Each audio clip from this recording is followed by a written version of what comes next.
언론 기사나 방송에서 이 한 줄의 제목만 읽었다면 저는 이렇게 생각했을 것입니다. 뜨거웠던 부동산 시장과 그에게 쏟아진 행운 덕분일 것이라고 짐작하였을 것입니다. 대단하네. 재수가 좋았네. 난 뭘 했지? 앤디라는 필명으로 출간한 부동산 투자가 보인다는 저의 편견을 바로잡아 주었습니다. 8천만원으로는 제대로 된 전셋집을 구할 수 없다는 현실을 마주하면서 저자의 각성이 시작되었습니다. 집값 폭등에 서울에서 밀려난 주민이 8만 명입니다. 이른바 전세 난민이라 불리는 직장인의 출근길을 김 씨는 강남 빌라에 1억 5천만 원 전세를 얻었다가 재작년 임대차법 시행 후 전세값이 치솟자 안양까지 밀려났습니다. 작년 초 서울 선릉역 근처에 살 때 25분이었던 출근 시간은 2배 이상 늘어 지금은 1시간 이상 걸립니다. 현 정부 들어 서울 평균 아파트 값은 105.9%, 전세는 99.6% 올랐습니다. 집값 폭등에 서울에서 경기도로 쫓겨간 전세 난민도 크게 늘었습니다. 관련 도수를 훑고 수도권의 모델 하우스를 쫓아다녔습니다. 부동산 전문가 투자 모임에 가입해서 선배로부터 배웠습니다. 실제 투자를 시작하고 나서도 몇 번의 곤란을 겪었지만 공격적인 자세를 유지했습니다. 저자는 부동산 임대사업자로 등록하고 경매에도 뛰어들었습니다.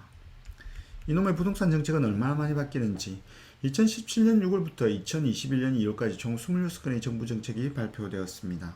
26차례나 부동산 대책을 내놓았죠. 하지만 2사 대책 이후로는 부동산 시장 불안에도 침묵을 이어가고 있습니다. 갑자기 대책이 사라진 배경은 무엇인지 조태현 기자가 짚어봤습니다. 지난 2017년 6월 문재인 정부의 첫 번째 부동산 대책이 베일을 벗습니다.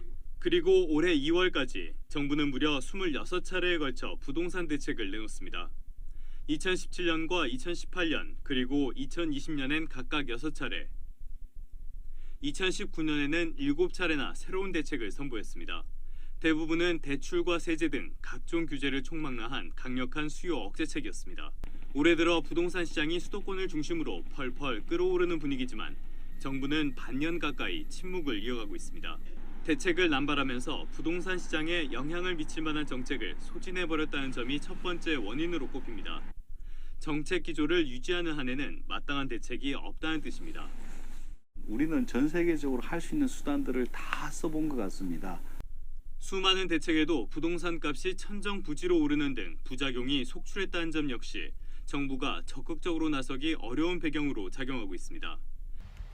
머리에 담긴 지식과 발로 쌓은 경험으로 저자는 예측하지 않고 새로운 시장에 대응했습니다. 시장은 예측이 아니고 대응이다라는 격언을 실천하였습니다. 마침내 2021년 KB시세 기준 100억 원의 자산을 보유하게 되었습니다. 이 책의 내용은 다음과 같습니다. 부동산 정책을 알아야 하는 이유를 먼저 설명합니다. 투자에 대한 두려움을 극복하고 리스크를 최소화하려고 말합니다. 정부에서 내놓은 정책의 행간을 읽어내기 위한 방법을 가르쳐줍니다. 마지막 챕터에서는 향후 부동산의 흐름과 대응 방안에 대한 고민도 솔직하게 이야기하고 있습니다. 초보자들이 쉽게 놓치는 세금 분야에 대한 설명도 받았습니다. 세금을 회피하라는 이야기가 아닙니다. 살 때와 팔 때의 가격 차이가 나의 이익이나 손해가 아니라는 것을 잘 알고 있어야 합니다. 호환 마마보다 무서운 게 세금입니다.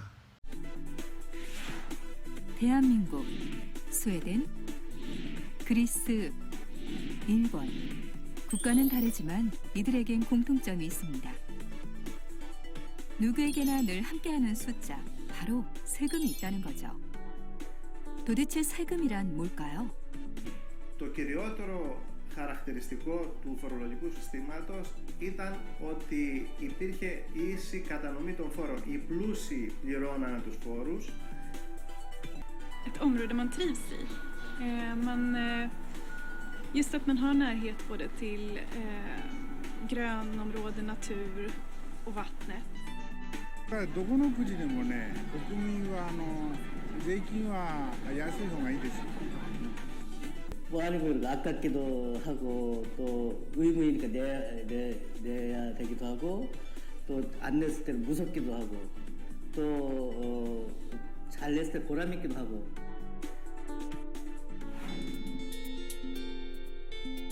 나라에 필요한 기반 시설을 만들고 국민의 편안한 삶을 위한 복지를 제공하는 등 나라 살림살이의 밑거름이 되는 세금.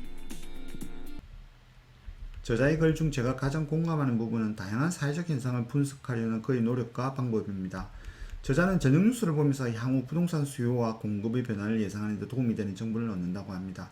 뉴스를 통해 사회문화적 문제와 여야 정치권의 대립, 국내외 주가의 흐름, 세계 각국의 뉴스, 환경 문제, 기후변화를 놓치지 않고 있습니다. 대중의 관심과 트렌드 방향을 파악하는 것이 중요하다고 강조합니다. 대중의 관심을 파악하는 것은 내가 눈여겨보고 있는 투자 물건과 지역의 레드오션인지 블루오션인지를 판단하는 데 도움이 된다고 합니다. 어떤 한 분야의 차이가 깊어지기 위해서 그것이 연예인이라 하더라도 기본적으로 넓이를 먼저 가져야 된다라는 이야기입니다. 스피노자가 무슨 말을 했냐면 나는 깊게 파기 위해서 넓게 파기 시작했다라는 말을 했습니다. 군대 가보신 분들이라면 이유도 없이 땅을 파야 되는 순간이 있습니다. 깊이 2m짜리 땅을 파라. 처음에는 1m 정도의 지름만 그리는 거죠. 그리고 2m를 파려고 합니다. 근데 2m를 팔 수가 없어요. 2m를 파기 위해선 지름이 5m는 파야지 깊숙이 2m까지 들어가게 되는 거죠. 그러니까 우리는 이걸 깊이의 문제라고 생각하지만 깊이의 선행 조건이 넓이인 경우가 부지기수다라는 얘기고요.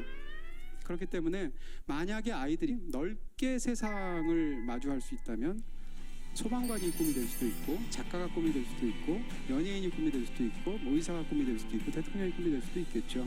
그러니까 그 아이들이 그런 많은 기회를 주는 것은 굉장히 중요한 일입니다. 그 중에 가장 효율적인 방법 중 하나가 독서다. 저희 독서도 그렇습니다. 영화, 천문학, 양자역학, 소설, 음악, 자기계발서를 가리지 않습니다. 저도 모르게 편식할 때가 있습니다. 이때 독서 모임에서 권하는 책, 아내가 구입한 책, 딸의 책장에 꽂힌 책을 읽습니다. 골고루 섭취하려고 노력합니다. 다음 주에는 직장 내 독서 모임에서 물리학 책을 읽기로 하였습니다.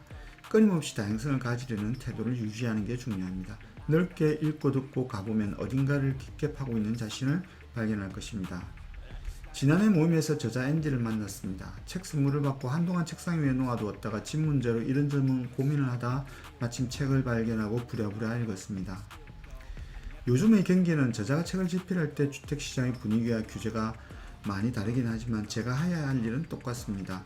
즉 공부하고 여기저기서 정보를 챙겨보고 전문가의 의견을 듣고 최종적으로 저의 책임으로 판단하라는 것입니다.